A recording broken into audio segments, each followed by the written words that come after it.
laughter. Hasya Priya. It's an unusual name. And Gurudeva is typical. Here we go. Hasya Priya, Krandan Priya, or any other Priya.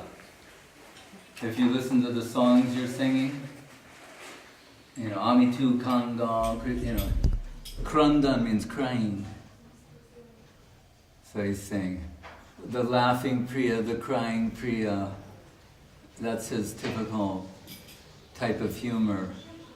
Nripan Prabhu passed away from the world recently, the old gentleman, and once I had this opportunity, he and Srila Prabhu were sitting next to each other. They looked identical. You can see that's what he'll look like when he's older, and I thought, if I didn't have an iPhone at the time, I wanted to take that. They were like, right, they looked the same. Both communists.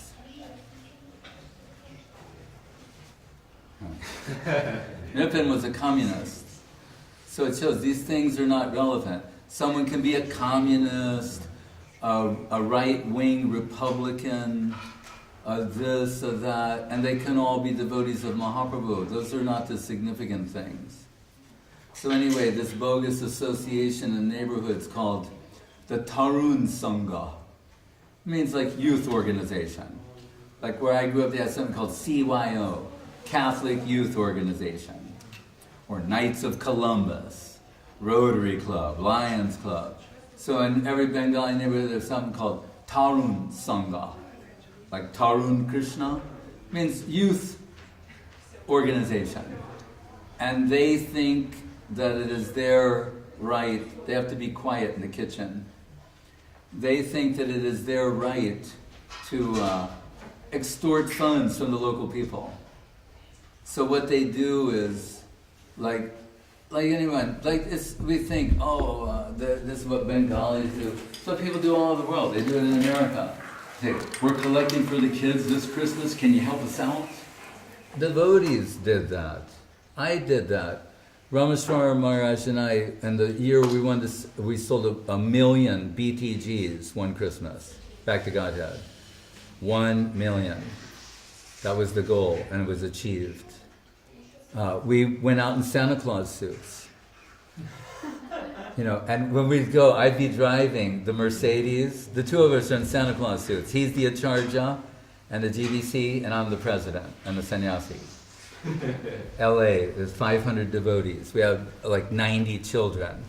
Srila Prabhu was a Gurukula teacher, if you can believe that. And Sanatani was in charge of 35 women on the Sankirtan party. And one of them was Divya Shakti. Another one was Bhakti Priya. Anyway, when we'd go out, he would just like get into he'd be waving to all the kids. They go, Mom, there's 2 Santa Clauses in that Mercedes. You know, and he's just like waving on the way to our spots because we thought we're the leaders. We're asking everybody to collect. We're going to do it too. So we go out. So I get arrested in Westwood. You know, first, soliciting. Westwood is, for those of you who don't know Los Angeles, that's where all the Hollywood movies are. When you see a premiere and they show you Brad Pitt and Angelina Jolie, it's Westwood. That's where it all happens. So, and Hollywood, but Westwood also. So I get arrested for soliciting without whatever, So while I'm at the police station, I'm in a holding cell, and I think, they're going to shoot pictures of me, right? And I'm like in full Santa Claus regalia. I've got a beard, the whole thing, and I'm thinking, I'm not obligated to wear the suit anymore. So I take it off, and I stuff it in my bag. And then one cop comes in and goes, "Where'd that Santa Claus guy go?" And I go, "I don't know." And then he leaves, and then I just opened the door and walked out of the police station. He went looking for the Santa Claus guy. I said, "I don't know. He was here like a minute ago." And I went, "Oh, yeah." And I just went,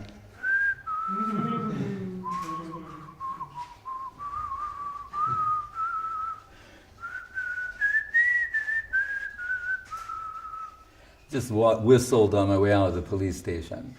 Anyway, 1 million back to Godheads, right? Oh, so the Tarun Sangha comes to jack up everybody in the neighborhood, like Durga Puja's coming up. Everyone's given a donation. Can you pitch in something? So Nripan Prabhu said, over my dead body, you won't get a rupee of Mahaprabhu's taka. This old little man stood up to these big Bengali paper tigers, Bengal paper khadi tigers, and they left. Then a year later, they do the same thing every year. They come, and another person dealt inauspiciously and said, gave something, or said, I have to ask, or, and they saw an opening. And Gurudev was very upset, and that's when he said about the man who was the so-called leader who lost his nerve. He said, he is not a cowherd, he is a coward. He is not a cowherd. He's a coward.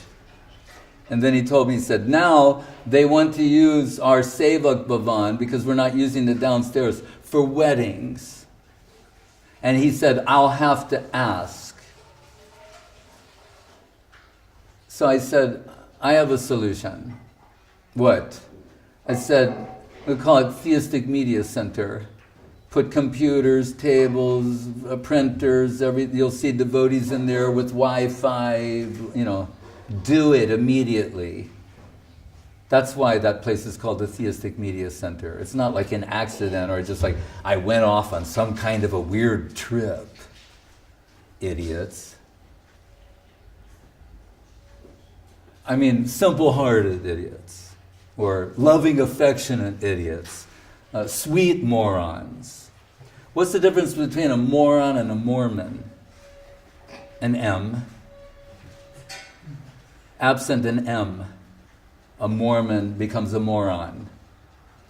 So do not join the moron religion or the Mormon religion. Don't be cowards, be cowherds. Right? The cowherds, they say, oh, aren't the waters of the Jamuna poisoned? Are we not about to drink poison water? And they say, yeah, but Krishna's here. So it's irrelevant. Rake Krishna Mare Krishna Rake Ke. Once one Maharaj went against Guru Maharaj's order about, Guru Maharaj told us do relief work. Not to ever be an anti-party to ISKCON. He had the greatest appreciation for ISKCON being he saw it as the godchild of Saraswati Thakur, Prabhupada's baby. He worshipped ISKCON for spreading Mahaprabhu's creed all over the world. And Guru Maharaj's opinion, who cannot appreciate that? Right, like pockmarks on the moon. The moon's illuminating the sky very beautifully, and someone says, yeah, but did you see those little things there? The pockmarks on the moon? Are you looking at the pockmarks on the moon or acknowledging the illumination of moonshine and moonlight? So, this person, Guru Maharaj told us from the beginning, no anti-party, just positive. And we preached about him. We didn't go negative on ISKCON. But other people saying they're representing Guru Maharaj, rent an apartment right next to the ISKCON temple. That's aggressive. What do they call it in psychology? Passive aggressive. They rent the house across the street and say, we're just doing our program here. That's not true. Right?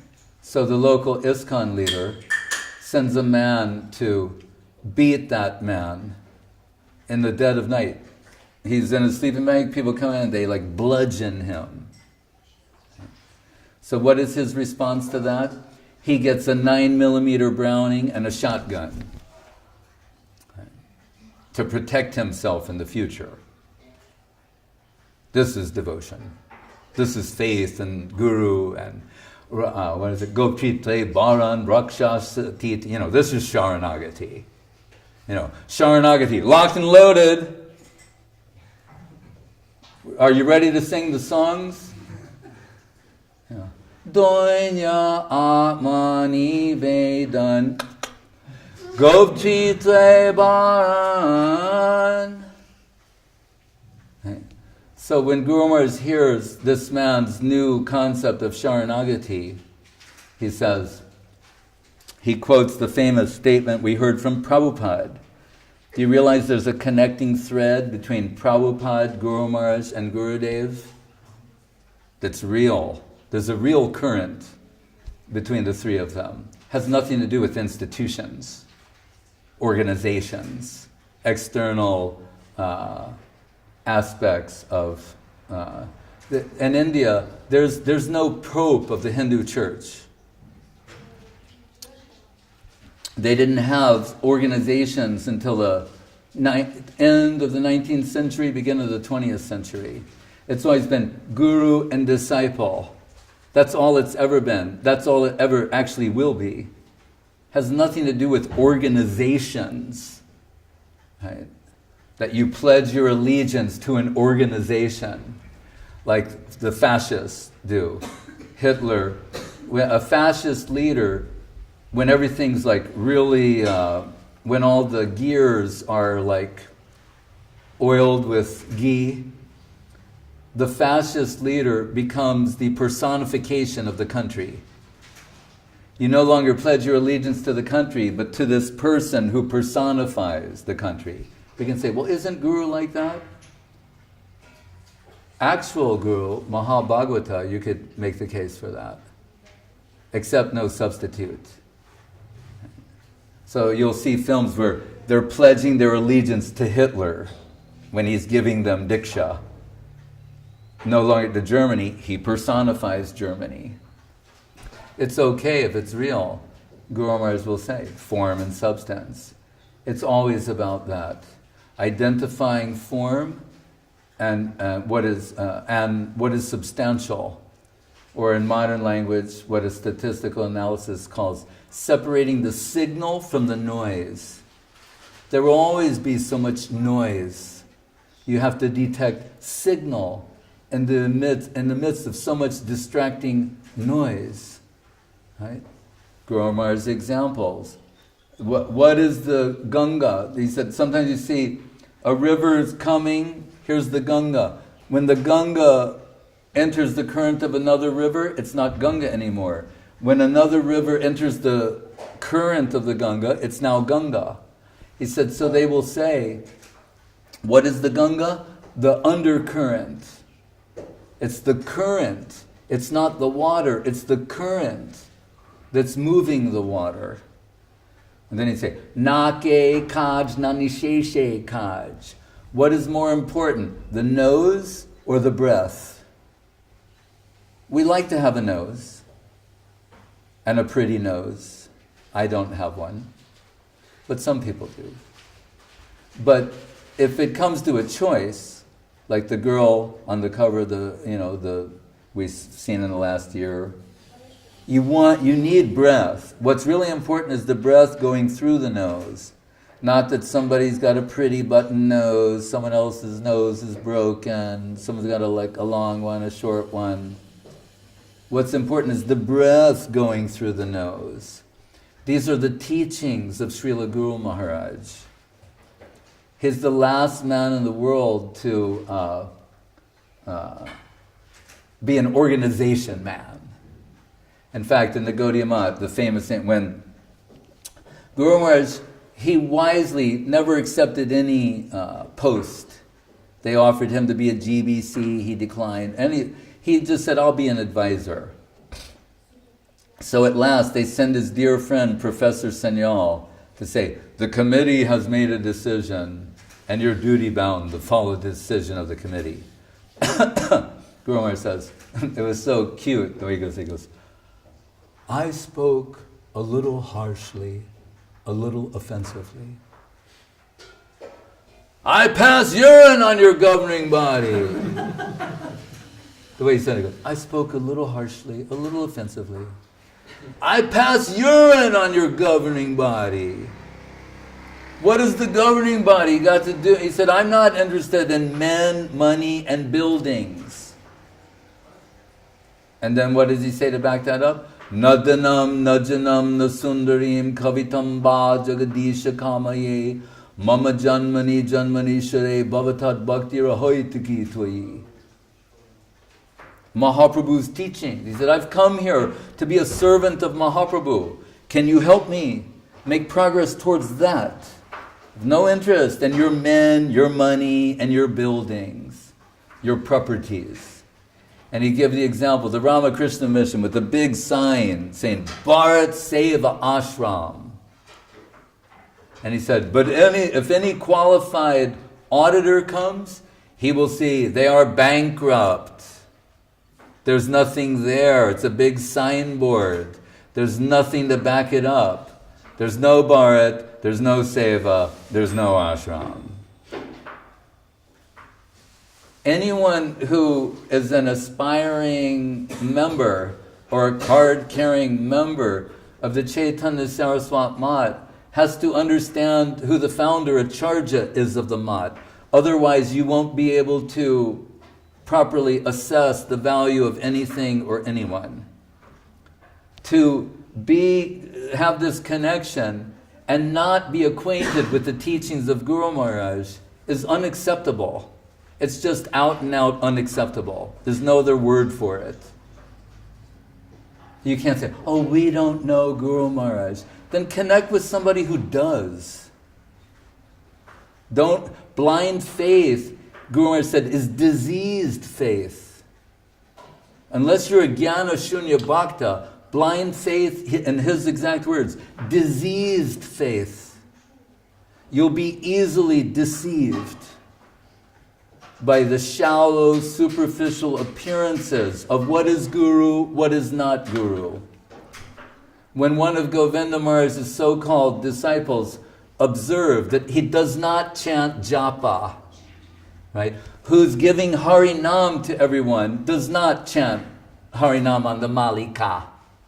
Right? Gurudeva used to say, he goes, in the end when the servant in the last few days is offering Guru Maharaj his mala, and Guru Maharaj is going like, we've gone beyond that. And like he gives the mala to Srila Govinda Maharaj. Gurudeva said, I wonder, why is he giving me his mala? I don't chant Harinam on the Malika.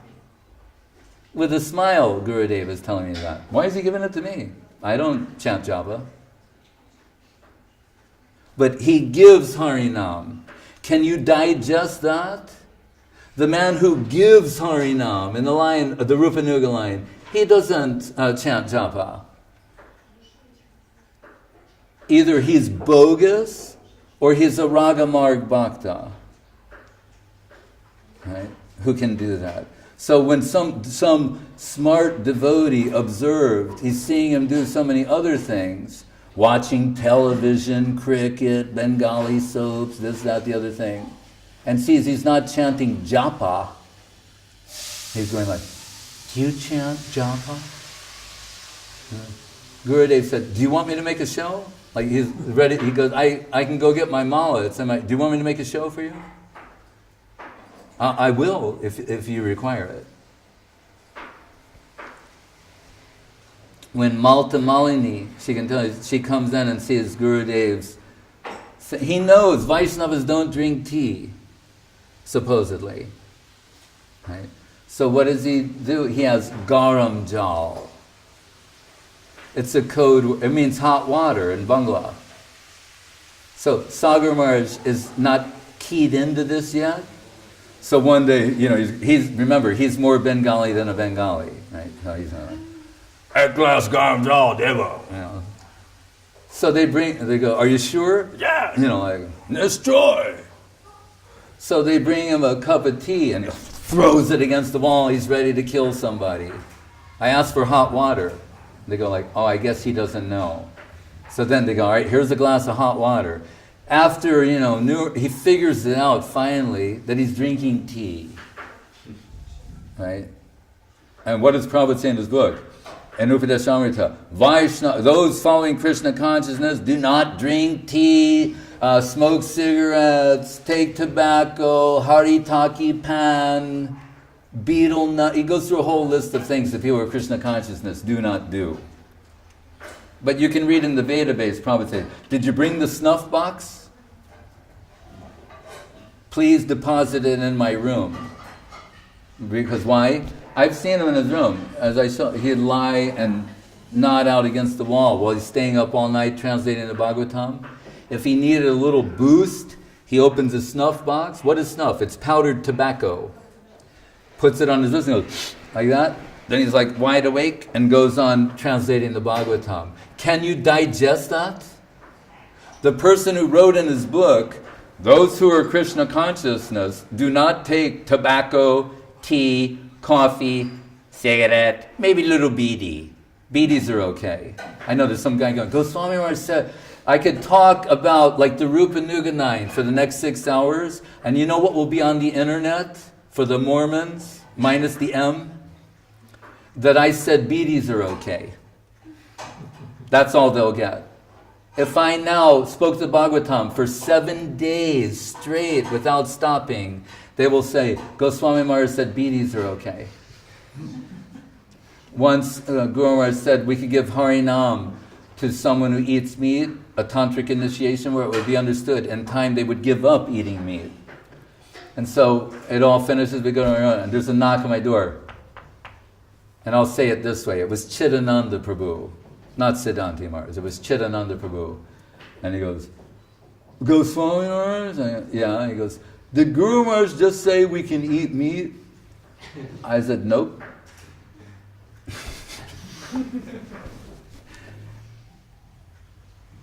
So sometimes later when Gurudev, he'd give some explanation to and I'd go like, Maharaj, why are you telling them that? And then I'd go, oh, Chidananda section. Like, oh, I get it. You're dumbing it down because if you tell them the truth, it'll be misunderstood, abused, whatever. Like when he said about that particular person, Voldemort, that he may be Shiva. We don't know who he is, but we know he offended Srila Guru Maharaj. What did his Mormon disciples say? You know, Gurudev said he might be Shiva. That's when I realized a lot of you were not chanting on a full mala. Okay? Or if I hear some like bogus kirtan at the mat, and look at Gurudev, like, this is intolerable to Guru Maharaj. Gurudev say, Maharaj, they are enthusiastic. That would be his response. So I said, oh, he's in super tolerant mode now. What Guru Maharaj would send someone down to the... Remember, Guru Maharaj is up here, the Nat Mandir is here. That's why there was a tight leash on Madhu Mangal. So if you hear his kirtans, you can understand it's kind of like the way you do it. Because if he goes off for 30 seconds, Guru Maharaj sends someone down to stop it. One of our friends was playing the kartals too loud. Someone was sent down from Guru Maharaj to tell him to stop it. You're drawing too much attention to the wrong thing. That's Guru Maharaj. So that Guru Maharaj has all these standards, who was called to the bedside of Srila Saraswati Thakur, his disappearance bed, and asked to sing Sri Rupa Manjari Pada. And we know, it was Srila Bhakti Pramod Puri Maharaj who, when Guru Maharaj hesitated, Tirtha Maharaj asked him to sing. If you've ever heard him sing, he's a very sweet singer. He's a kirtaniya, a good singer. Like we have people who are supposed to be good at mridanga, etc., singing. So Guru Maharaj is hesitating. So Tirtha Maharaj goes like, Pranavananda Prabhu, you sing. And he starts singing Sri Rupa Manjari Pada, and Saraswati Thakur stops him and says, I'm not interested to hear a sweet tune. This can only be sung from someone who has that realization, and that is Sridhar Maharaj. Then Guru Maharaj sings, and who do we hear the thing about the mystic power transmission from? Puri Maharaj. He says, we witnessed a mystic power transmission between Prabhupada Saraswati Thakur and Sridhar Maharaj. If he's just a Kanishta Adhikari, how could he observe that?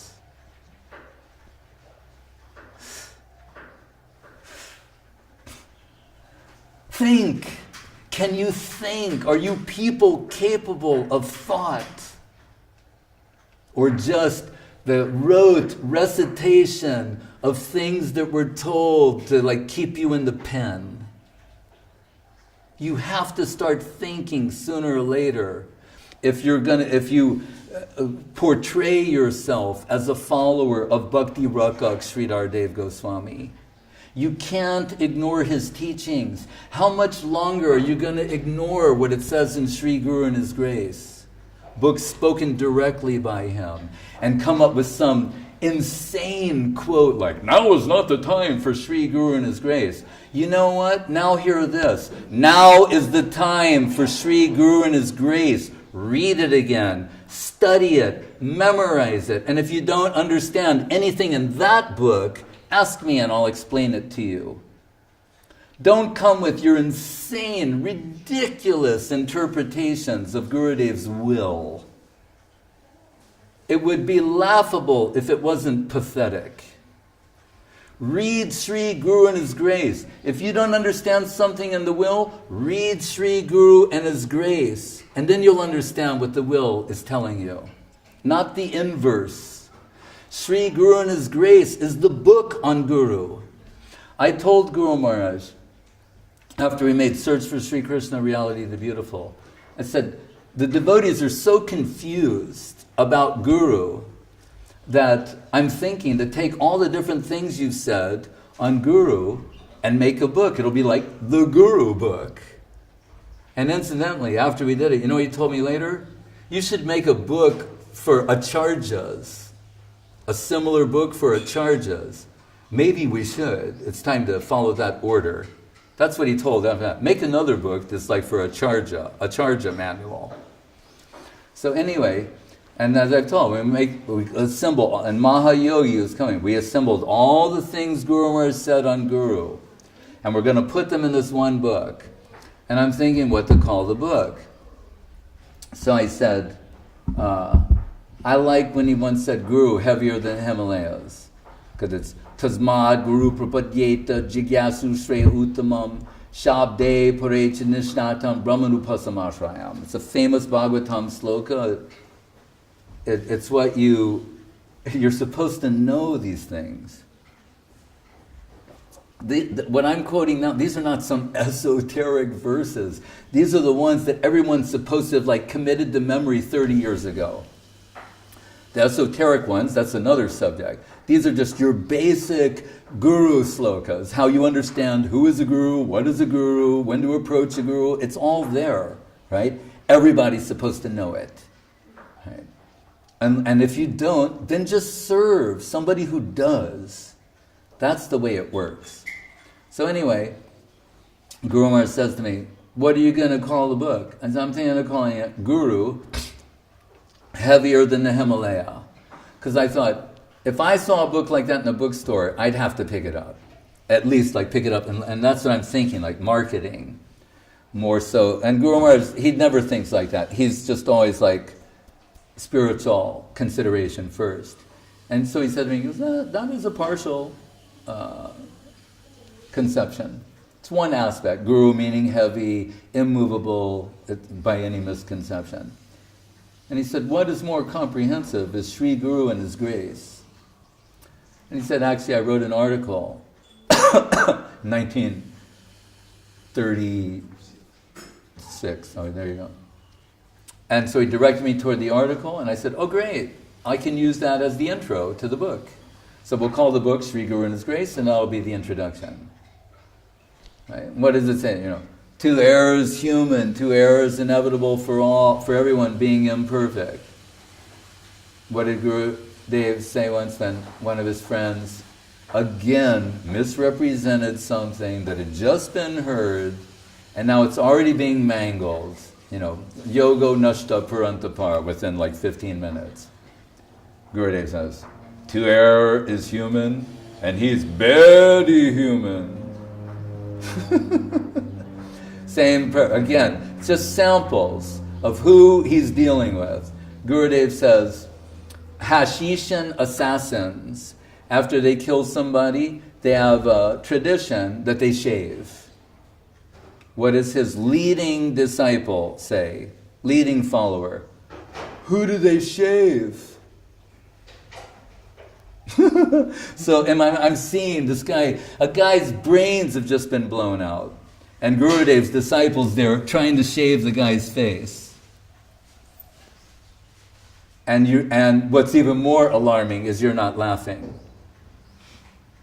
Do you understand who they shave? Thank you. Make sure he gets extra sandesh.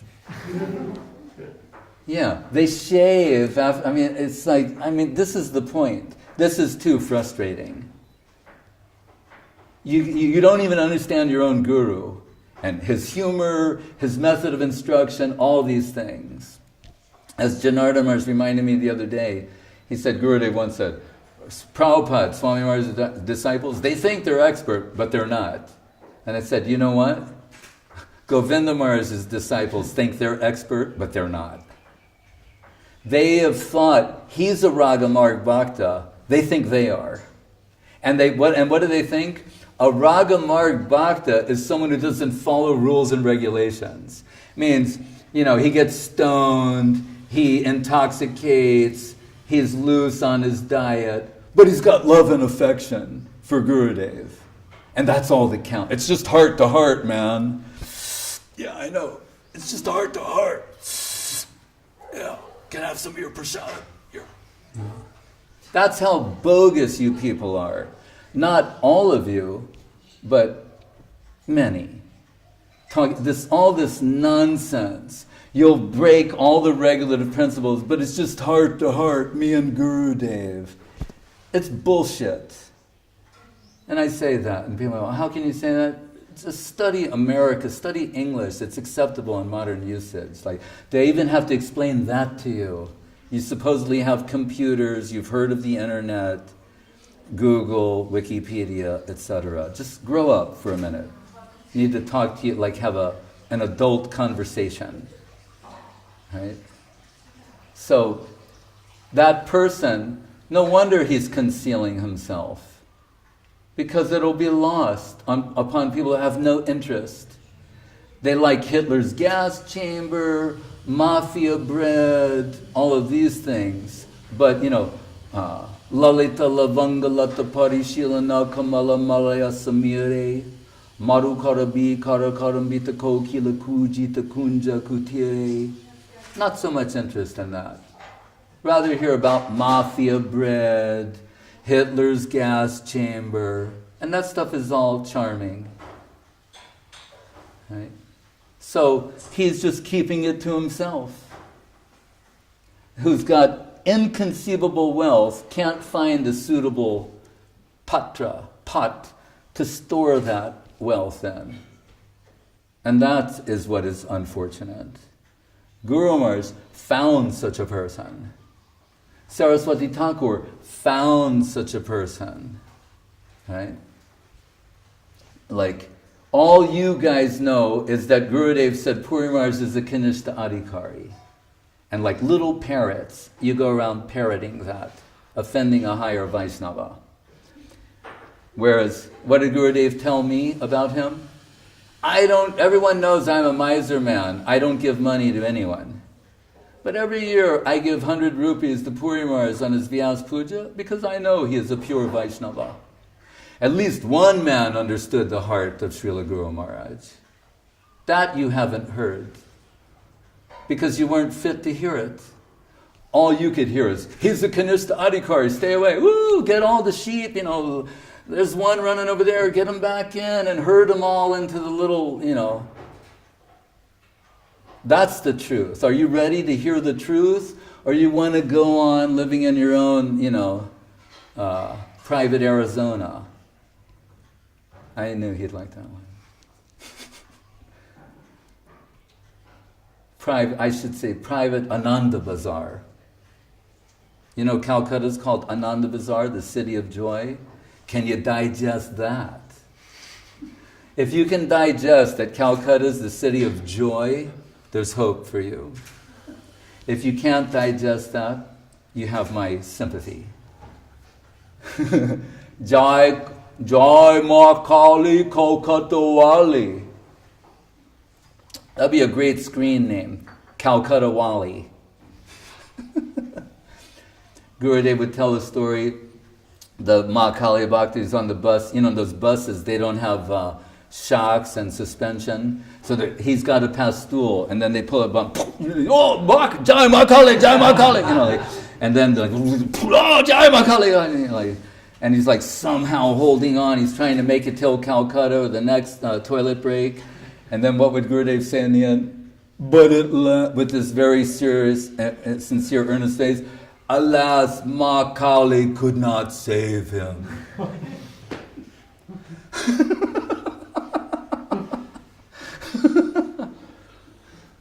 So I'm praying by His divine grace that Ma Kali will save you.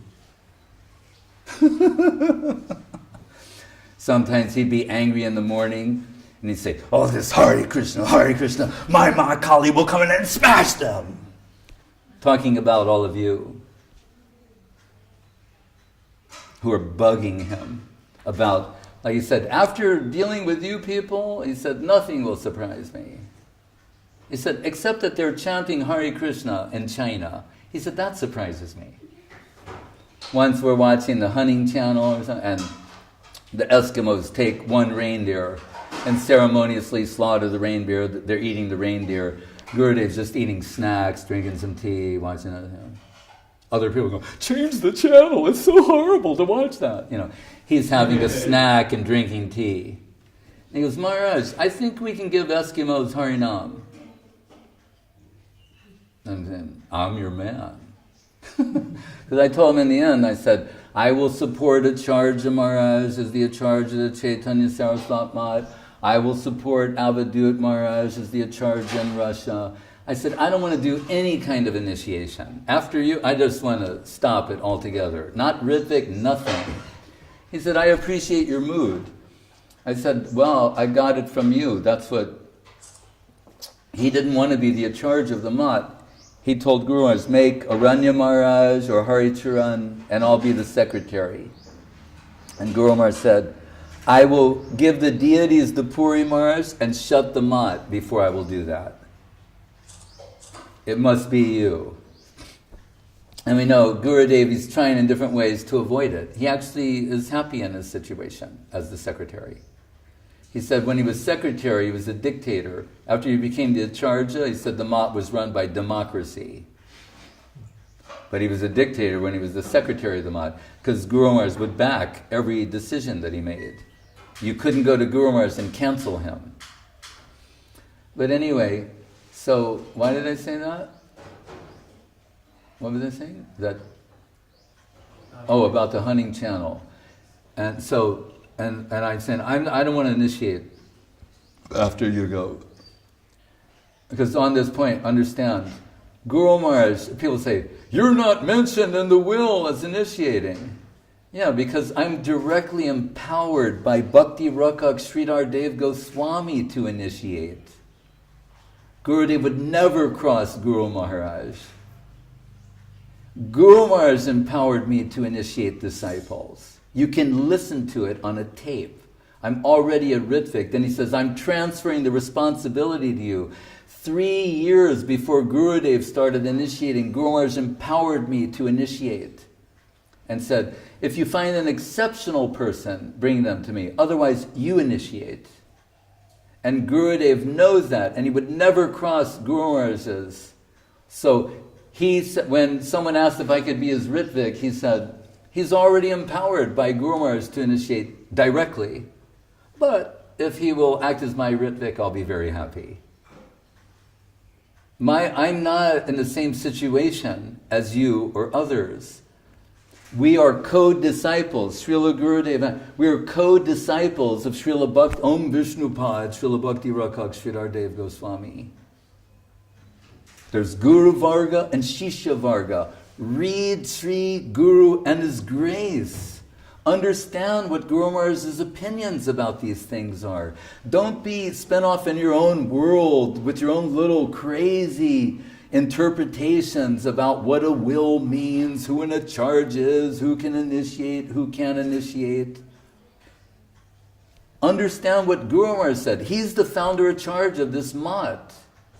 He and Gurudev, as I wrote this morning, those two are irreplaceable. Everyone else is replaceable. They are Chaitanya Saraswat Mat. Without them, it's only a shell of what it used to be. No one can replace them. In Guru Maharaj's opinion, no one could take the rudder of the mat but Govinda Maharaj. Then people will say, well, then why did Govinda Maharaj do what he did? Because we know Guru Maharaj, he doesn't care for men, money, buildings. Then they go, well, then what about Govinda Maharaj? Here's the difference. He sees the men, money, buildings as the worshipable paraphernalia of his guru. So he's ready to shed blood for that. If the Chaitanya Saraswat Mat had been a Gaudiya Mat, Guru Maharaj would revere it as the worshipable paraphernalia of Saraswati Thakur and have a different opinion. But inasmuch as Saki Babu gave him this land, it's never been a public institution. It's a private institution. It's privately owned. The Chaitanya Saraswat Mat is not a public charity or any such thing. It belongs to Bhakti Rakak Srila Dev Goswami. It's his personal property. And he told Gurudev, if you won't become the acharya, I will give the deities, send the deities to Puri Maharaj, and shutter the mat. And then Gurudev came with his chart, right? And said, it says I won't live long here. And Guru Maharaj I throw your chart in the Ganga. I'm giving you life to 82. And still Gurudev's not accepting. Then Guru Maharaj said, I have the ability to voluntarily give up the body. If you do not do this, I will voluntarily just disappear, like Babaji Maharaj did. Then Gurudev realized, then that blame will be upon me. And I can't tolerate your separation. So then he said, I am your goat. You can cut my tail or slit my throat. I'm offering. And Rupa Goswami in Bhakti Rasamrita Sindhu quotes Jiva Goswami saying, that's Sharanagati. That's how you offer like a sold animal. That's the example. I remember the first time I read that, I go, boy, this doesn't sound like nectar, Prabhu. Where's some of that nectar stuff? You know, and the rain, the shower of nectar from, we want that, right? We don't want to hear that surrender is like being a sold out animal. Like I tell people, Dasi means slave girl. If you look in the Sanskrit dictionary, it goes Dasi, slave girl, female slave servant. When Avadut Maharaj met the South Indian queen, and somehow it came out like, oh, so you all consider yourselves servants of the deity? She said, no. We consider ourselves slaves of the deity, not servant, slave. So you can see, hear anything, Guru Maharaj's preferred word is slave.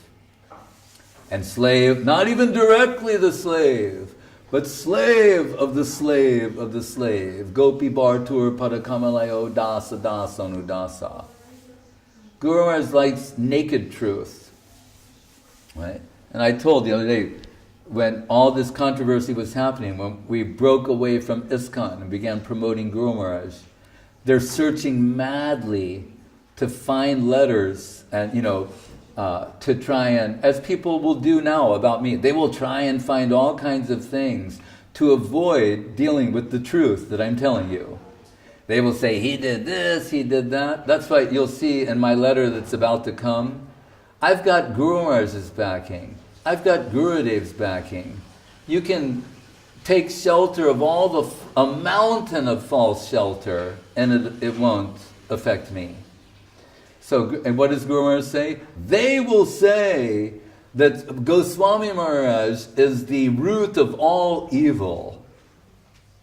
he just cuts to the chase. They will say Goswami Maharaj is the root of all evil. He's the great Satan. He said, but I rather think he is a man who holds his ideal as the highest and has taken a stand for the truth. Because why? He has got such faith in me.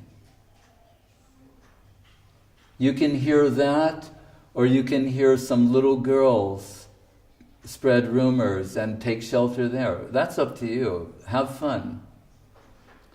But instead of being cowards, I implore you to become cowherds, or gopes and gopis. Gop, gopi. It would be a better path. Gopi bhav. Gop, what is it? Hey Radhe, Brajadevi Ke, Chilalite, Hey Nanda Shuno Kudan, or Tyaktva Turnamashesha Mandala Pidi Shranim Sadat Tuchabat, Bhutva Dina Ganeshako Kurana Kopina Kasrito, Gopi Bhava Rasam Ritab Dilahari Kalola Magno Muhur. It's one of the first slokas I ever heard Prabhupada quote. 1971, San Francisco, Haight-Ashbury, Hippie Hill, Strawberry Fields, Kezar Stadium. All the deadheads are going, I know Kezar Stadium. He was saying, Chakpa Turma Shesha Mandala Pati Shranim Sadat Tuchavat. They gave up society consciousness.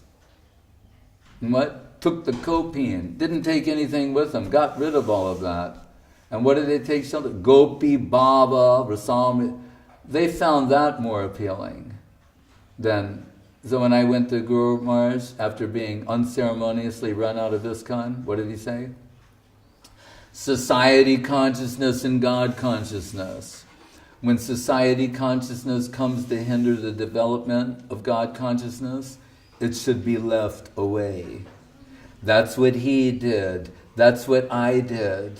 That's what everyone must do. But it's a personal thing. When I engineered things as such as all the leading book distributors and collectors of ISKCON, I was sending them to the mat. I had already left ISKCON. Not aggressive, I just wanted them, I thought they should hear from Guru Maharaj. When the leaders found out about it, at this point they were still being tactful. They said, actually this Bhavananda Maharaj, he's a friend of mine so I can say this, he'd go, stay in Prabhupada's house. Prabhupada's house is in Mayapur. Stay here in Prabhupada's house and you can visit your uncle. He was very affectionate, generous in that way. But Guru Maharaj's response to that type of affectionate expression was interesting. So they tell him, they say, the chairman of the GBC says we shouldn't stay here at your mat. We should stay in Mayapur in ISKCON, and every day we can cross the river and come to hear for you, but then go back and stay there. It sounds very reasonable. And Guru Maharaj said, now you'll have to make a decision. He said, because if you stay there and come to hear from me, your hearing may not be of a very perfect type. Why? Because of the contamination of that place. It's Mayapur. It's the birthplace of Mahaprabhu. Why? What does he mean by the contamination of that place? The contamination of the place means that place where you're going to hear some other conception about who I am and what it is I represent. And then in a polluted mental state, you're going to come and hear from me. And say, didn't Prabhupada say not to hear from his god brothers? Didn't he say they can only harm us, they cannot help us? Isn't he the one that helped them violate the order of Saraswati Thakur? And so he said, and then he gave me as an example, he said, Dear Krishna, he's a desperate man now. Like that. Because I had already gone to San Jose to start the preaching of Guru Maharaj in America and the Western world. And he said, but he didn't want to say his own name, so he said, But he has got such faith in here that he told them, either I'm allowed to speak the truth or I don't care for your association. He's a desperate man now. He said, so all of you, you'll have to make a choice. And he said, I'm not going to suffer the consequence of your choice. You will. And he said, and one thing you might want to factor in, he said, we don't have the same facilities that they have there. And really he meant it. The mat, it didn't have tile on the floor in the Nat Mandir. They couldn't afford to. Few rooms. You won't get the same facilities here that you have there. So you can think about all those things and make a choice. What is it going to be? Your choice is going to be based upon peer pressure, society consciousness, God consciousness. Like the guy in Hawaii is arguing with Gurudev. Gurudev saying, Prabhu, I'm thinking that. Oh, Maharaj, no, that's not true. Well, but Prabhu, no, Maharaj, you're wrong, that's not true. Yes, but Prabhu, Maharaj, that's just not true. And what did Gurudev say? Prabhu, you are telling it is Father Krishna, but I am thinking it is Mahakali. You're telling Father Krishna, but I'm thinking it's Mahakali. Anyway, Prabhu, what can I say? It is all the will of Allah. What does he mean when he says that? He's saying, your theistic conception hasn't even approached Gaudiya yet. It's somewhere in the dark waters of Islam. Allah.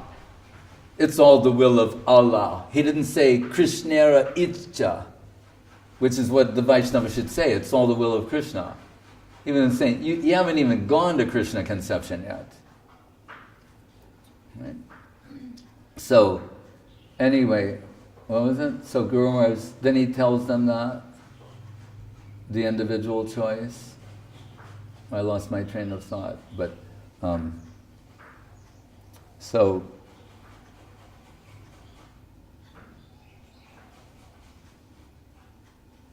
when Guru Maharaj told me all risk and no gain, first, no risk, no gain, and I said, yes. Because he goes, are you familiar with that? I'm falling in his trap. He's just trapping me. You know the expression, no risk, no gain? I go, yes, Maharaj. Following that, I came to your holy lotus feet, and I'm feeling so that it was a good decision to make, and I've been rewarded beyond my imagination. And he said, but you know, there's another saying, maybe you're not familiar with. I go, what's that? All risk and no gain. Do you know that one? I'm thinking like, did I mishear? He said, this is the Braja Gopis. You risk everything with the anticipation of gaining nothing. Are you ready for that? And I thought, I don't know if I'm ready for that. And then he explains, because you think this world is something, you think you're risking everything. And because you don't have a developed spiritual concept, you think you're not getting anything. But actually, as you make progress, you'll realize this world is nothing, and this is all substantial. So what appeared to be all risk and no gain is in fact all gain, and you didn't risk anything. He's trying to bring us to the plane of all risk and no gain. Not where we calculate, let's see, if I go this way or that way, then, that's what we're normally doing. I'm doing it too. I'm not exempting myself from this. I'm just explaining to you what he told to me. And I don't say that I'm necessarily an example of following that, but these things I think about from time to time. That's what he's always trying to pull you in deeper. That's what he means by dive deep into reality. There's nothing shallow or superficial about Guru Maharaj. At one point, these devotees coming day after day asking so many things. First, he's tolerating, conjecturing what their position might be. Then he says, there's Prabhupada, who he is and what he represents, and the Prabhupada of their imagination. and they're busy defending that. And so I say this to you now. There's Govinda Maharaj, who he is and what he represents, and the Govinda Maharaj of your imagination, and you're busy defending that. So when Guru Maharaj, at one point he says to the same group of people, he says, "Can I ask you a question?" And everyone's like, yeah. Like they're so shocked. Guru Maharaj says, "What is Krishna consciousness?" And everyone's like dumbstruck. And one guy goes, "It's what Prabhupada taught us." Like, that's a good answer. It's what Prabhupada taught us. Someone else goes, "Bhakti, it's about bhakti." Or, bhakti, more accurately. Bhakti. That woman who showed up with the Ayurvedic guy, whatever, the colonic man. And she goes, "The young people, they're really into the bhakti, aren't they?" Yeah, lady. I say, you just stick to the colonics and I'll handle the bhakti. All right? You can clean my colon anytime. But let me do the bhakti. All right? So, anyway, Guru Maharaj stops. He said, "Did he say anything about Krishna?" Like that. "Did he say something about Krishna?" And then he just stopped the whole thing. He said, "Krishna consciousness is reality. And it is in your interest to become acquainted with that reality." You don't understand. We've been through this before.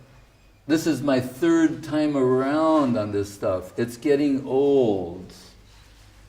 About what Guru wanted and the will of the Guru, and he said this and she said that. Guru Maharaj said in the end about it, he said, "It's all a stupid dance."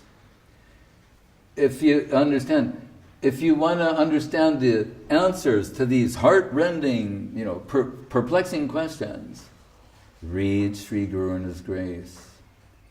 When everyone was bewildered about Guru, Acharya, Maha-bhagavata, Kanishta Bhagavata, including myself, I could only explain up to a point. And in ISKCON, I was one of the people who's supposed to be acquainted with the books.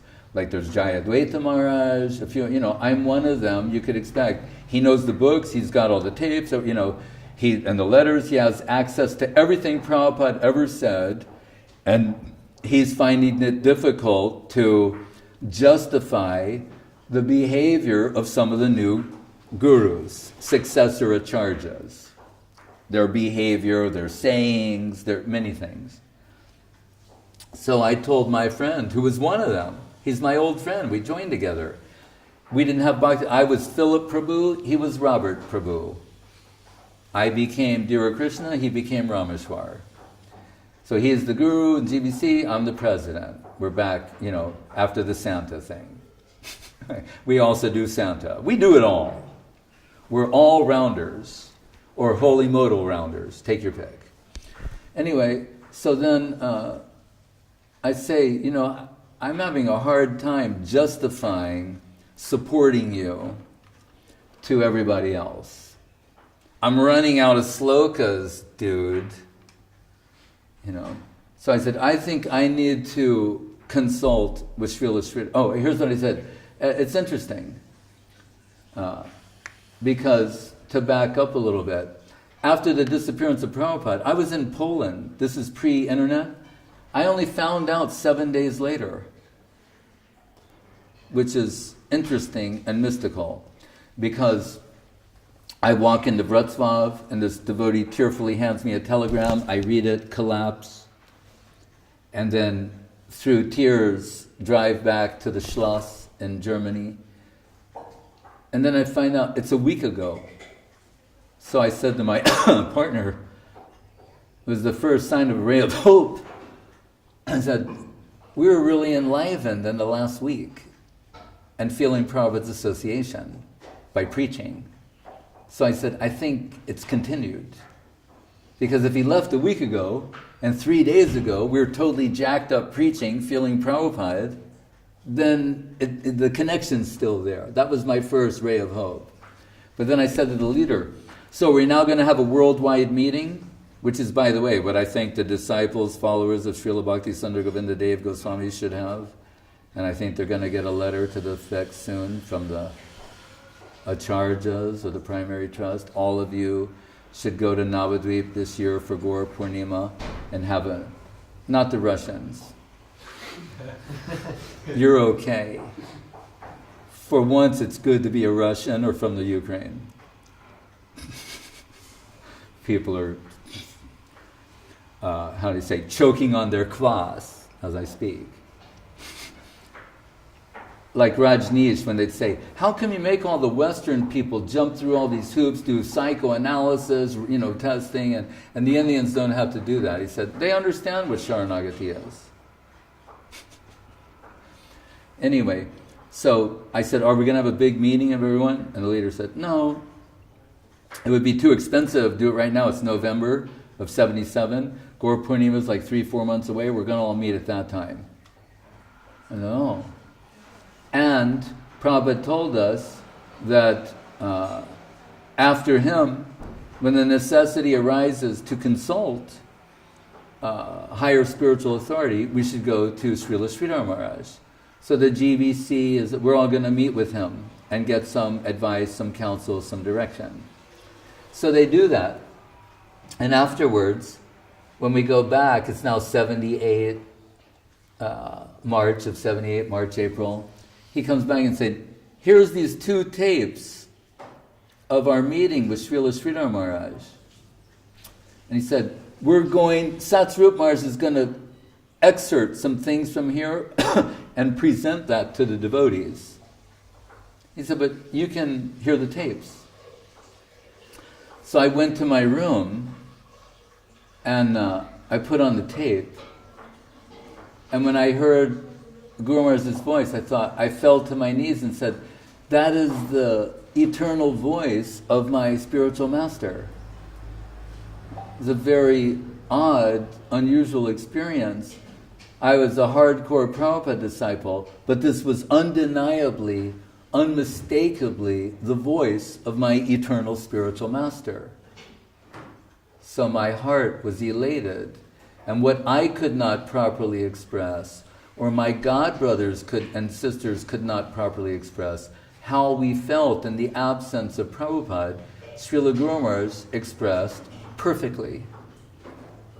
And that's where we first heard. The disciple is like the lotus, Guru is like the water, and Krishna is like the sun. When the lotus is situated safely in the waters of Sri Guru, the hot Krishna sun, because Krishna is very intense, nourishes the lotus. Remove the water from the lotus, and the very sun of Krishna burns the lotus. And then Das Goswami, Sunyate Jagat Sarvam Govinda Girindra Jagarayate Vyagra Tundayate Kundam Jivatu Rahitasya Me. He's saying, as we felt when we left Poland, seeing the world void and vacant. But Guru Maharaj says, Das Goswami goes deeper and higher. Is that possible? Than the Shikshastakam? When he says, those places which were formerly the object of my service and veneration, Govardhan, Radha Kunda. Govardhan looks like a python coming to swallow me.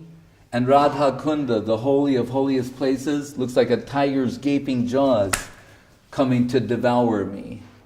That's Raghunath Das Goswami, the Prayojan Tattva charge of the Rupanuga line. This is what I heard from Guru Maharaj. And I was captured. I was initiated. These are conceptual, it's conceptual diksha. That's what he does. When you hear these concepts, your diksha is conceptual.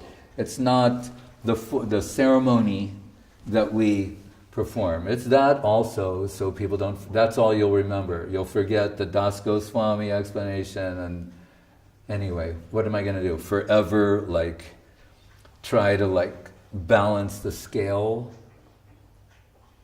But hearing from Guru Maharaj all these things. So when my godbrother said, is there anyone who can remove your doubt? I didn't have a planned answer. I went, We're having like a heart-to-heart. We're not having an argument. He's saying, I have my doubts too, and he's in acharya. At least he was that honest to admit, I have my doubts about my position. And that sort of honesty is required if you're going to embrace that seva. It's like we do anything. There's not some point where you become an avatar and you no longer have self-doubt or anything. That's bogus. A devotee, Radharani doubts her position, but you don't doubt yours. She has doubts. She says, everyone says I'm famous for devotion to Krishna, but I don't know.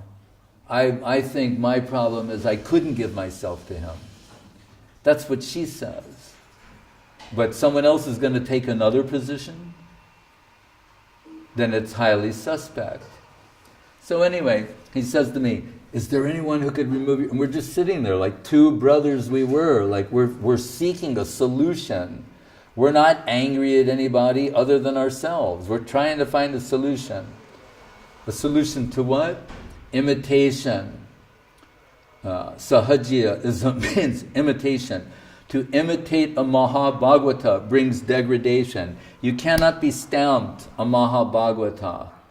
If it says in a will, so-and-so is my successor, that doesn't mean they become absolute or maha-bhagavata. Guru Maharaj says, so-and-so thought because he was appointed by his guru as successor, he's become absolute. He said, I do not see them as such. Madhyamadikari at best, at most, like on a good day. He once said about ISKCON, he said, you could take the sum total of what you've all realized and understood, and it won't even remotely approach what I've understood from Saraswati Thakur. Was that an arrogant statement? A disqualifying, arrogant statement? So, Guru Maharaj says that, right? Then what did he say? So, the God brother says to me, anyone can remove your doubt? And I said, this is August of 1980. It just, I heard my mouth saying something. My mouth said, Sridhar Maharaj. I said, in fact, I'll tell you this. I will now agree to whatever he says before I go and hear it. All right? I now accept fully the answers he gives to my future questions. He said, I do too. And you should go immediately. So Bhakti Charu Maharaj and I, we flew on Ariana Afghan, where when we landed there's Russian tanks at the airport on both sides of the runway. And it's Ekadashi, and I'm really weak and want to drink some water. And Bhakti Charu Maharaj leans over and says, we shouldn't even accept water from these people. And I'm like, Allahu Akbar. Now I can't even have water. And I go, okay, yes, Maharaj. You're so merciful. It shows that he has something. But anyway, so then we get there. And the whole of ISKCON is bewildered by these 11 Prabhupada impersonators. Right? 11, not just one. You think you'd be like one is bad. Imagine 11. You got 11 guys going around with canes and sticks, and like doing this Wizard of Oz routine. I am the mighty Oz. All bow before me. Dandavat, I'm Oz. Didn't you get the memo? It's in the will. I'm the Wizard of Oz. Does that mean he's the Guru of Australia? That should be the natural thing a Govinda Maharaj's disciple would say. Is the Wizard of Oz the Acharya of Australia? This is a very important question we're discussing at Govinda Dham at this moment. And Sadhu Priya is going to make a calculation. When will be the auspicious time? I mean, really, you guys are like what you are. Look, I've been praising you for 15 years. It's time to take out the whip. For a day, for an hour. I think you can handle it. There's going to be a feast at the end of this anyway. So like Gurudev said, that Bengali saying, "Pu pele pita hoy." If you're going to beat somebody on their back, you should put something in their stomach. So I'm whipping you first. It's just, you can forgive that. There'll be a feast afterwards. You go like, "Oh man, can I have another gulab jamun?" Ow! Forgive me if I didn't get the sequence right. But anyway, so we go there, and I've got questions from like senior god sisters. I'll just say, Jadharani. She's one of Prabhupada's original disciples. She's writing a book, on like what's wrong. One day, we had to hide her so the devotees wouldn't kill her, the disciples of the new gurus. She'd be out in the street, Prabhupada's dearest female disciple, she'd be out in the street screaming, "They're bogus!" Like girls trying to drag her, "They're bogus!" Had to put her in a hotel nearby in LA. And one day I came by to give her prasadam. She said, "I don't know whether to give you dandavats or spit in your face." And I said, "All right, let's talk." Because I'm supporting bogus people, is what she meant. Anyway, so we fly there. We've got all of her questions, my questions, senior devotee questions, everything. And in the first sentence, Guru Maharaj answers everything. In one sentence, everything is adjusted. He says, 3 types of gurus we can conceive. 1, 2 feet in Goloka, extends 1 foot to here, is taking from here to there. Another who from here has now a connection there, a foot there, 1 foot here, 1 foot there, and they're taking from here to there. And then he said, a third class we can conceive, 2 feet in the mud. And we all went like, "Oh, thank God. That sounds like the one we know." 2 feet in the mud. And their eyes fixed on Vaikuntha, and they say, "Let us go there." I just like threw my papers up in the air. "Okay, when's it, we're done. What time's lunch?" And then I realized, I guess I have to ask the rest of these questions. So, the end of the first meeting, everything's perfectly answered. Then I'm back in the mosquito net, and I look and I go, how am I going to present this to the devotee? That's what I realize is the problem. I'm totally embracing this. How do I present this to them? So, and they're like, those insects that are the size of bats flying into the net, and so I'm like I'll flash, looks like something in a horror movie. And then I go to this second meeting, and I'm trying say really offensive things to just see what Guru Maharaj will say to them. And again, perfect answers, everything. And then he once told me in the future it takes 2 meetings for him to capture someone. So it's at the end of the second meeting. Consider me captured. And Guru Maharaj, he can see it. He knows it. And he says, "Dear Krishna Maharaj, are you satisfied?" And in my heart, I'm saying, I want to offer myself in service to you. And I'm thinking, but that's like you're on the first date with a girl and you go, "I love you with all, I'm telling you, with all," and he was like, "Don't do it. Just wait." So I just said, "I'm very satisfied with your answers." He knew everything already, but he's like almost teasing me. "Are you satisfied?" You can see I'm like melting into my swaroop. I'm not satisfied.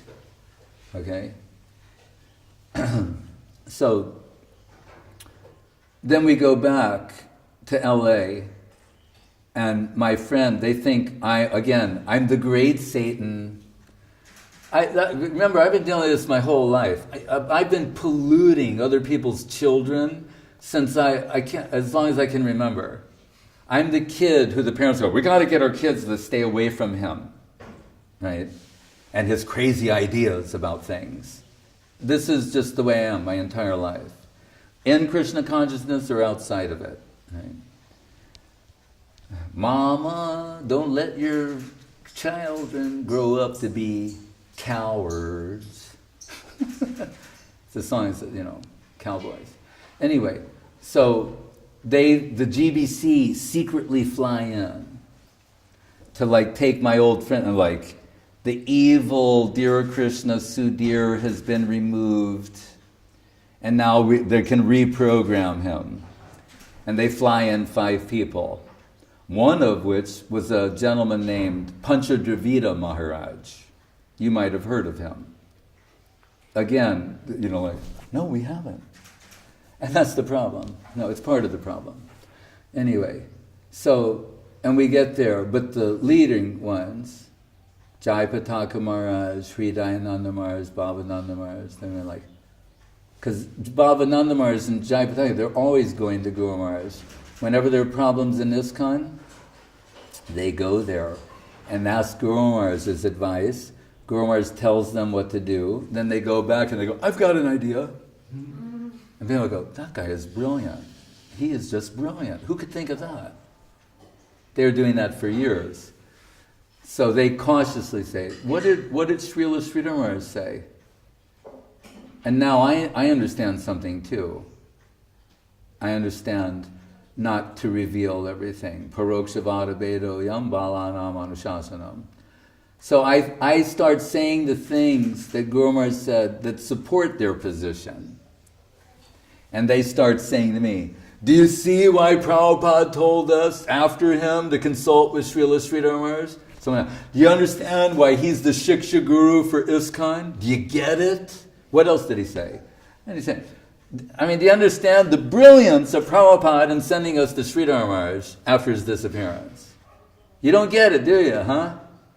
What else did he say? And I go on and on. Their foot's going deeper and deeper and deeper in their mouth. He's the Shiksha Guru for ISKCON. This is Prabhupada's perfect arrangement. There's no greater authority of Krishna consciousness on earth than Srila Sridhar Maharaj, etc., etc., etc. What else did he, they're like having a party. Tell me some more, tell me some more. And then I go well, one of these things he said was about the big Vyasa sons and all the grandiose puja. He said this will create disembarkment from the mission. And he said, there will be Vyasa sons from the mountains to the sea. And you realize we had 11 Vyasa sons. Open the doors and turn on the fan. Turn on the fan in the kitchen. It'll be 11 Vyasa sons, 12. Prabhupada plus 11. Then, if they have successors, then you have what? I'm not good at math, but all right, 23, 34, 45, whatever. Vyasa sons from the mountains to the sea. When they talk about titles, he said Vishnupad is a higher title than Prabhupada. One of the oh God, no! Then they go, this doesn't leave this room. Then one person is left. Jai Pataka Maharaj. This is an old friend of mine. I worship him. I'm just telling a truthful story. So the others, and he's kind of like looking at things on, everyone else is left. First they say no one can hear these things except these 5 members of not even the whole GVC should hear it, what Sridhar Maharaj says. Only these 5 members of the privilege committee should hear it. Now the other 4 have gone. Jai Pataka Maharaj is there. And he goes, Srila Sridhar Maharaj often speaks in Bengali. I'm the only person who understands Bengali. So actually, you only need to make 1 copy for me and not even give to the other. They were so afraid of the truth. They didn't even want to share it with their friends, the truth of what Guru Maharaj is saying. And that's what I'm telling to you now. What you're afraid of is the truth. It's not all this other stuff. You're afraid of the truth and of taking a stand for the truth And if you're a real follower of Guru Maharaj and Gurudev, you, with all your fear of the truth, you'll still take a stand for the truth, knowing you have their backing. Don't succumb to peer pressure, rumors, social networks, and all this distraction, all this noise in the midst of signal. What did Gurudev say? Make yourself a fit receiver. You've got more than ample signal coming to you, but you're distracted by noise, and you're afraid of the social consequences of taking a stand for the truth. When one of my godbrothers got very fired up about Guru Maharaj, and then he cooled off after a while when they offered him position. Then he cooled off. And he could no longer look me in the eye. And we had shared so many things in appreciation of Guru Maharaj, now he couldn't look in my eye. And I told him, I said, you know what my situation is like? I said, I'm like a pregnant nun. Everyone will see gradually what happened to me, and there's no way out. I mean, denying it. And I've been impregnated by a paramour. That's what all you Prabhupada disciples will see. I've been impregnated by somebody else, and it's just going to gradually get bigger and bigger and bigger. And I said, and I'm willing to accept the humiliation or the social consequences of bearing the child of that realization. That's what it is. If something has entered us, real and substantial, it will grow and develop and give birth. And those who want that thing will bear the social consequences of that your peers don't approve. Someone will say a bad thing about you. I've been told, I betrayed Prabhupada. I'm not following his will. Prabhupada said, don't hear from the God brothers, they can only harm us. Srila Sridhar Maharaj is responsible for disobeying Saraswati Thakur's will and wishes. Many things. And what did Guru Maharaj say when I told him? He goes, I am a man who, if I was in Vaikuntha, would be a troublemaker. That's how he described himself. And when I said in LA, I said, maybe there's some truth. They're saying that I'm dealing too much with Shastra, scriptures, head in the clouds, and the manager should be someone who's got his feet on the ground and more hands-on and that kind of stuff, getting fleet discounts on vehicles. I said, maybe there's some truth to that. And Guru Maharaj said, many can manage money, men, buildings. He said, but those who can go up and bring down some higher substance, that is very rare. And then he said, and also, if what you are saying is true, then why have you come for my association? And he started to smile and he said, birds of a feather flock together. And I said, I want to be in that flock. So anyway, then a year later, I'm now preaching openly about Guru Maharaj. And what's the worst thing that's happening? Devotees are becoming enlivened. So the leaders are very worried. Devotees are becoming enlivened. That can't be good. So they hire my former protege to monitor all my classes and to catch me saying something that's not in line with Prabhupada's teachings. Because now I'm just talking all the time about Guru Maharaj and his concepts. During that period, I have a dream vision of Guru Maharaj, of Prabhupada, And I approach him, Vyasa-san, and say, how am I to understand my relationship with you and with Srila Sridhar Maharaj? And he says, you should accept him as your spiritual master. I have trained you up to this point, and he will do the remainder.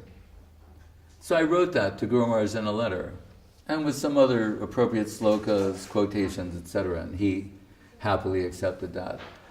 But I predicted at that time, I said, either they're going to kick me out or make me so uncomfortable that I'll just leave voluntarily. In other words, they're going to start speaking against you. And it just reached a certain point again. It was in August of 1981. Here's what happened. I gave a class about Brahmajyoti. That's what started it all. Guru Maharaj's Siddhanta about Tatastha Shakti, Brahmajyoti, etc. At the end of my class, in a temple room with around 300 devotees there, the former protege jumps up and screams at the top of his lungs, "I challenge your authority to make these statements." Like that. And I say, I'm quoting, Srila Bhakti Sudhir Goswami Maharaj, who's the supreme authority of Gaudiya Vaishnavism. And that's all they needed. That I refer to him as the supreme authority. And I still do. And Govinda Maharaj accepts him as the supreme authority. So, I tell the leader, I think I need to consult with Srila Sridhar Maharaj right now. He goes, oh, I think so too. Because he realized this way we don't have to have a fight, a public thing, just here's your ticket. We thought you might want to go. And he knows, I'm leaving, I'm not coming back, we're not going to see each other again. And we haven't. It was August of 1981. And that's when I go to Guru Maharaj. And he's already heard before I get there everything. And he'd never heard the expression kicked out before. He goes, I didn't catch it, Nimai did. Told that he was kicked out. Like Guru Maharaj is going, kicked out. Like he's thinking about that, kicked out. Because he always uses the word oust. I didn't catch it, Nimai did. He was kicked out.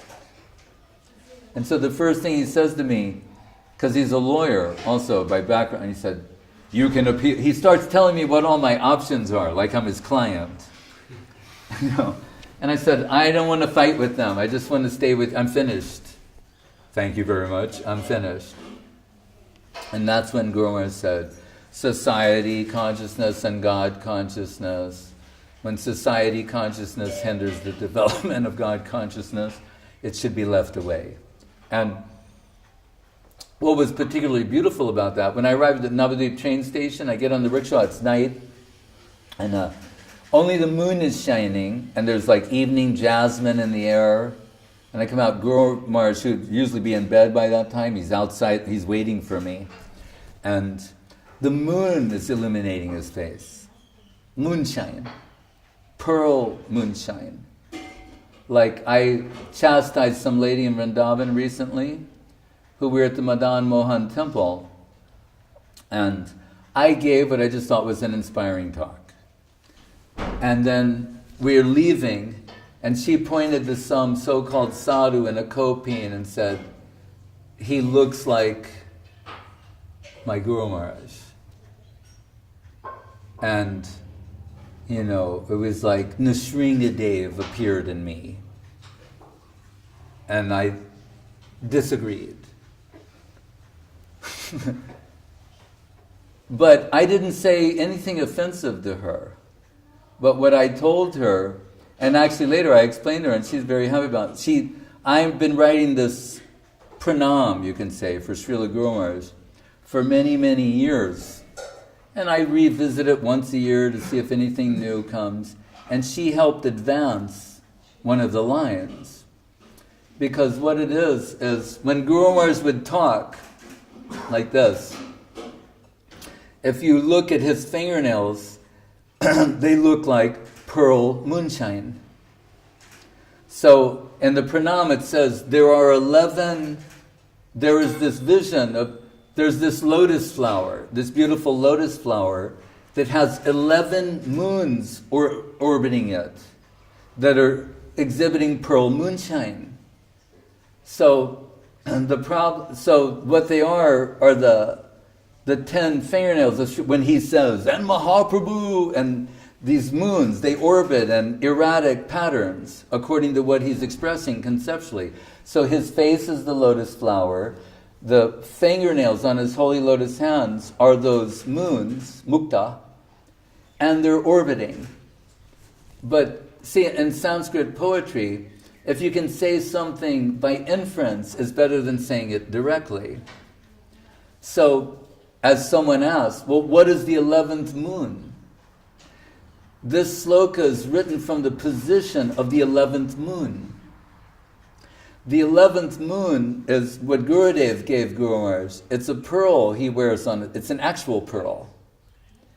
So, the actual pearl is the speaker of the sloka. And I didn't know that previously. And the pearl is saying, the pearl's with all the other moons that are orbiting the lotus face of Guru Maharaj. But the pearl is saying, I'm not so beautiful. My ability to shine is a ninda compared to the beauty of those 10 pearl moons that are orbiting that inconceivably beautiful lotus. That pearl is voicing these sentiments. This is the line of Chaitanya Saraswat Mat. It is what distinguishes it from any other mat, is the wealth of Guru Maharaj. When Gurudev said, with all that he was mentioned in the will, declared publicly, all of these things, and he said, still I had to sit in the examination hall. And what did we find? When he sat in that examination hall, he blew everybody's mind. Listen to the recordings in Australia of 1995, 6, 7, whenever it was. Sadhupriya gave me some of them. Karnamritam, Rupa Goswami, like inconceivably beautiful slokas. And he's holding back. He's trying not to say those things. He's trying to keep it on a real elementary level, and all this other stuff is coming out. Like the Kosturi, Tilakam, Lalata Palake, Nashagre, Namamoktikam, Kortile, Venam Kare Kankanam, Sarvanga Harichandanam, Chakala, Kantecha Muktavalim, Gopa Stri Puriveshito Vijayate, Gopala Chudamani. When he would sing Tungamani Mandire to put Guru Maharaj in a good mood, a song from his childhood, he'd wake on his father's chest at 3 o'clock in the morning to keep him quiet. His father would teach him the mantras for Satya Yuga, Treta Yuga, Dwapara Yuga, Kali Yuga. He knew those mantras like as a 4-year-old. But the Tungamani Mandire, in his last visit to Navadvip, I said, what is it about that you knew would immediately charm Srila Guru Maharaj? He said, well, it means that Srimati Radharani's heart is like a lighthouse of Krishna Prem, illuminating everything. And I'm just like, oh. A lighthouse, a jewel, her heart is like a jeweled lighthouse of Krishna Prem. That song he knew would put Guru Maharaj in a good mood. Right. So, who is Bhakti Sudhir Govinda Dev-Goswami? Can you really say you know? We thought we knew who Prabhupada was until Guru Maharaj told us he was a Shaktavesh avatar. Now everyone goes, oh, I know that, I heard that, I read that. It's on the internet. Yeah, who revealed that? Was Guru Maharaj, someone who could make that assessment. And now the whole world says it. But before he said it, it was like an outrageous statement. All these foolish people, all you could hear are the vulgar things I said to wake you up from your slumber. As I told my Aussie friends, when the Australians started expressing indignation, I knew the message had gotten through. Right? That you know. But you know that in this where I'm sitting right now, that a month ago I gave an explanation of the maha-bhagavata sloka Suvarna Varna He Mango, how it describes the appearance of His Divine Grace A.C. Bhaktivedanta Swami Prabhupada. That you don't know. That you don't talk about. You don't comment, like, dislike. You have nothing to say about that. All you can say is, oh, he used the word horse shit. He just humiliated the Mata inappropriate, highly inappropriate. Perry, are there going to be cucumber sandwiches later? Rather, it was not cricket. Definitely not cricket. I mean, really, the Aussies can laugh at that. They go, we would never talk like that. We don't talk like that down in Oz. No way. I once told an Australian, I said, you guys are nothing more than a bunch of dignified Texans. And he said, dignified? He took issue with that. So, yeah, now that I have your attention,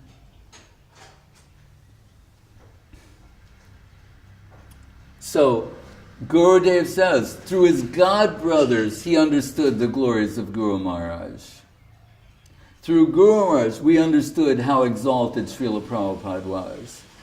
And I can tell you the same way. You really want to understand how great Srila Gurudeva is, Srila Bhakti Sudhir Govinda Dev-Goswami Maharaj? Then you can come and talk to me about it. And I'll tell you what I know about him, if you're interested in that kind of thing. But if you're interested in the 10 Commandments and what you think is chiseled in stone and some imaginary Govinda Maharaj, the Govinda Maharaj of your imagination, you want to offer the mind's bananas to the Govinda Maharaj of your imagination, then as Guru Maharaj would say, let them dance with their foolish tendency. I won't waste my time with that. But if people want to understand something about Srila Gurudev's ecstatic interior, we have the kokil here. Why does the kokil remind me of him? We're in Navadip, we hear the kokils, and he'll say, oh, and you're going,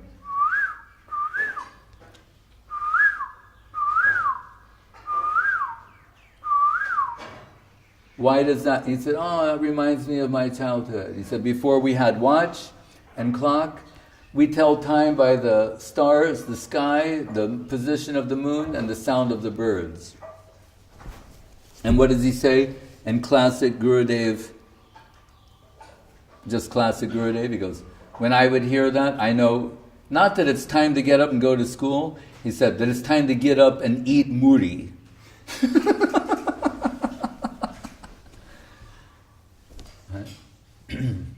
So, and then we're listening and you hear it one go, up, up, up, up. He said, oh, it's two males competing for the affection of a female.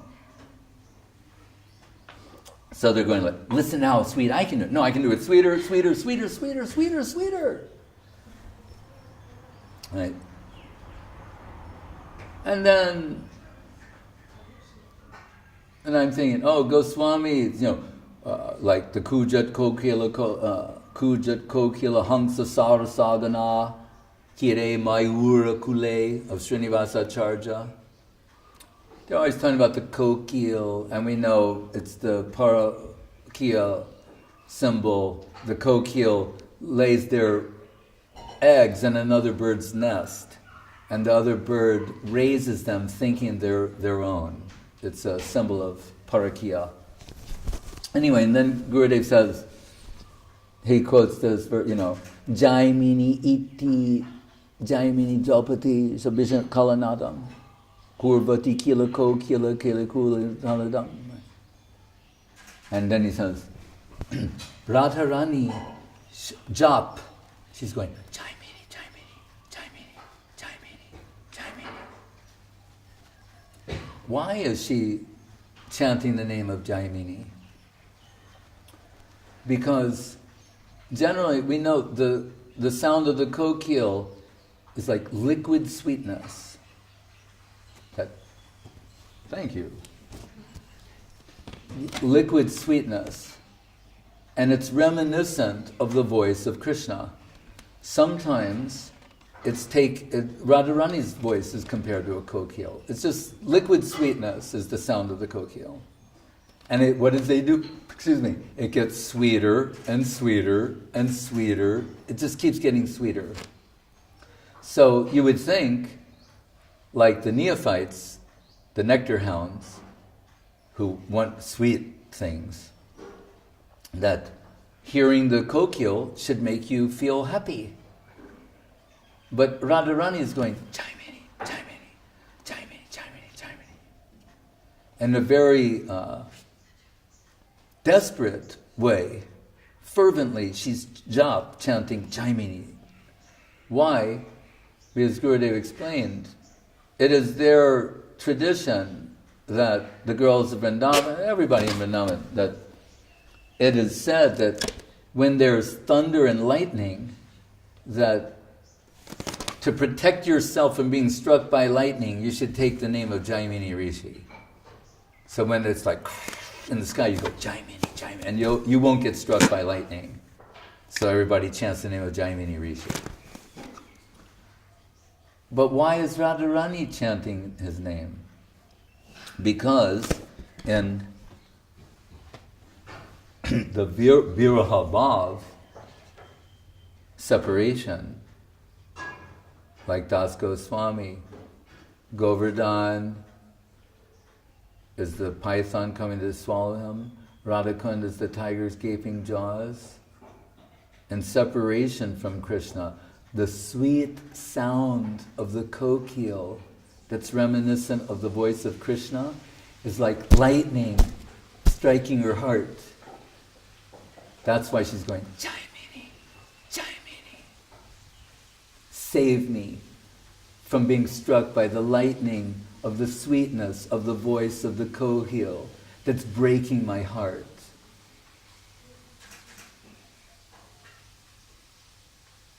That is Srila Bhakti. That is like just Srila Bhakti Sudhir Govinda Dev-Goswami Maharaj between snacks. But you saw the snack and want to talk about the snack. That's what I find disappointing. And the snack is okay, and all of that is okay and fine and well and good. But to miss this other thing, which is the actual wealth of Chaitanya Saraswat Mat, is worrisome. And I'm not going to let up. I'm going to hold your feet to the fire. I'm sorry. People go, no, Maharaj, Deva, there's a girl in Venezuela who's crying. Steve Jobs made his employees cry, and that's why you've got an iPhone in your pocket. I'm not here to make a girl in Venezuela happy. That's not what I like. That I get up in the morning and go, oh, what's going on down in Venezuela? I mean, with all due respect to Miss Universe, okay? Props to Miss Universe. But that's not how this works. There are little girls in the spiritual world who are crying, and I care about them. And they're crying for another reason.